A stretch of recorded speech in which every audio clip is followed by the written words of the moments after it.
Et bonjour à tous et bienvenue dans cet épisode au format Ravito. Aujourd'hui, je vais vous parler des écarteurs nasaux et de leur utilité, mais surtout de leur inutilité. Allez, le chrono est lancé, j'essaye de pas déborder. Je sais pas si vous avez vu dernièrement, mais il y a pas mal de coureurs de bon niveau, de niveau haut niveau même, qui portent ces espèces d'écarteurs nasaux. Donc c'est des bandes qu'on va venir s'aimanter, s'agripper à l'extérieur du nez et qui ont pour but d'écarter les narines. Donc en gros, ça dilate vos narines et la théorie, l'hypothèse sur laquelle on va revenir, c'est qu'il y a plus d'air qui peut rentrer par vos narines. Alors c'est vraiment un effet de mode et il y a un énorme marketing derrière avec plein de pubs qui passent là-dessus. Il y a plein de marques différentes qui se sont mis à le proposer. Et quand j'ai vu ça, moi je vous avoue que j'ai vraiment été très interpellé. Je me suis dit mais qu'est-ce que c'est que cette histoire d'écarteurs nasaux? Alors l'intérêt, j'ai l'impression en fait, il n'y a pas que moi qui ai été interpellé parce qu'en fait, je m'y attendais pas, mais on trouve de la littérature sur le sujet. Il y a des études qui se sont intéressées à l'efficacité, l'intérêt de ces écarteurs nasaux. Donc je vous propose qu'on regarde un petit peu ce que la littérature a dit et en fait, elle est quand même assez remplie.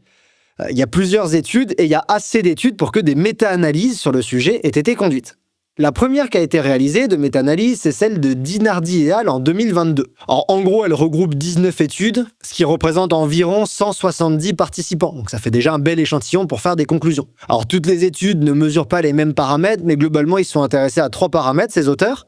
La VO2 max, donc l'effet des écarteurs nasaux sur la VO2 max, sur la fréquence cardiaque à une intensité donnée, et sur la perception d'effort. Leur conclusion à ces auteurs, c'est que ça marche pas. Et le minimum qu'ils ont pour faire leurs analyses méta-analytiques qu'on appelle, c'est 19 études. Leur conclusion, c'est que ça marche pas. Sur VO2 max, il n'y a pas d'effet. On voit bien qu'il y a autant d'études qui montrent des effets un peu positifs que des effets un peu négatifs, mais la plupart du temps, c'est des effets non significatifs, et il n'y a pas d'effet. Les écarteurs nasaux, ils améliorent pas significativement VO2 max. La deuxième chose qui était mesurée, du coup, c'est la fréquence cardiaque à une intensité donnée, généralement à une intensité sous-maximale. Et là encore, il se passe rien. On voit qu'il n'y a pas d'effet significatif en faveur des écarteurs nasaux. Et la troisième chose qui a été mesurée, c'était donc la perception d'effort, là où on pourrait se dire peut-être qu'il y a un petit effet placebo qui favorise les bandes des écarteurs nasaux. Et là encore, il n'y a rien. Il ne se passe rien. Il n'y a pas d'effet significatif. Les personnes qui portaient des écarteurs nasaux pendant un effort n'avaient même pas l'impression que c'était plus facile de réaliser l'effort que quand ils ne portaient pas d'écarteurs nasaux. Donc ça, c'est déjà assez intéressant. Et quand il y a une méta-analyse qui dit que sur 3 marqueurs clés de la performance en endurance, il ne se passe rien, déjà on peut commencer à penser qu'effectivement, il ne se passe rien. Il y a une méta-analyse un peu plus récente qui a été menée. Elle a été conduite en 2023, si je dis pas de bêtises, et c'est celle de Gomes et al. Ils ont repris les résultats de Dinardi et al. Et ils y ont ajouté de nouvelles études pour refaire à peu près les mêmes analyses. Alors eux, ils ont vraiment beaucoup plus d'analyses. Je ne vais pas rentrer dans tous les détails.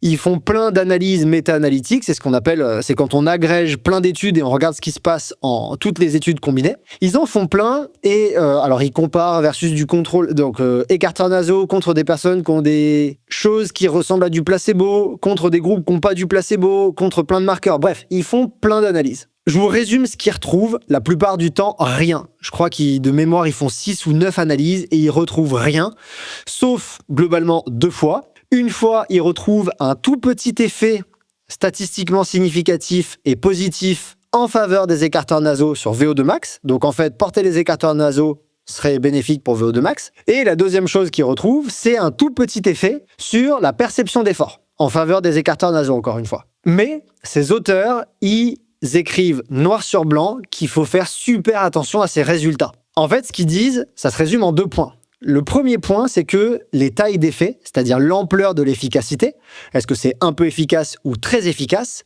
l'ampleur des effets, elles sont toutes petites. Il y a vraiment des bénéfices qui sont microscopiques. Quand on a agrégé toutes les études, c'est vraiment infime les différences entre les portées des écarteurs nasaux et ne pas en porter. La deuxième raison que soulèvent ces auteurs, c'est qu'il y a des études bizarres dans la littérature et qui sont pas très qualitatives. Les études les moins qualitatives sont également celles qui ont les effets les plus énormes et quand on agrège tous ces effets, toutes ces études, les plus robustes, elles semblent dire qu'il se passe rien. Et il y a 1 ou 2 études un petit peu satellites qui sont pas très qualitatives, avec très peu de participants et qui montrent des effets gigantesques. Donc forcément, dans la moyenne, quand il y a un effet gigantesque qui est ajouté, ça tire l'effet moyen dans une direction. Et on peut avoir l'impression qu'il se passe quelque chose, alors que la majeure partie du temps, comme le montrait Dinardi et al. En 2022, il se passe rien. Donc la conclusion, c'est plutôt que ces écarteurs nasaux, ils servent à rien. En tout cas, c'est ce que Dinardi et al. Disent, et Gomes et al., même s'ils ont des petits effets significatifs 1 ou 2 fois, ils vont quand même dans cette direction dans leurs conclusions. Bon, d'ailleurs, Camacho et Al, ils avaient fait une méta-analyse et ils montraient que c'était même pas efficace pour réduire les ronflements. Parce que c'est ça, à la base, l'utilité des écarteurs nasaux. À la base, ça avait été créé pour réduire les ronflements et là, ils montraient que ça marchait même pas. Donc, bref. Mais pour moi, il y a une autre raison de se poser la question sur la pertinence de ces écarteurs nasaux. En fait, l'hypothèse de base des écarteurs nasaux, elle a aucun sens pour moi. Le postulat est complètement erroné. Premièrement, à l'effort, on respire pas par le nez. Je veux dire, quand vous courez, déjà, c'est pas très utile. Mais je veux dire, on respire jamais par le nez. La respiration, elle passe par la bouche. Donc, s'écarter le naso, même s'il y a un peu d'air qui passe par le nez, c'est minime, c'est infime. Il n'y a aucune raison que respirer par le nez, même un tout petit peu plus de débit, ait une efficacité sur ce que vous réalisez comme performance en endurance ou sur vos entraînements. Alors peut-être que dans le cas très particulier où des personnes voudraient absolument respirer uniquement par le nez, on pourrait observer des différences, mais je veux dire, ça sert à rien de faire ce genre d'études.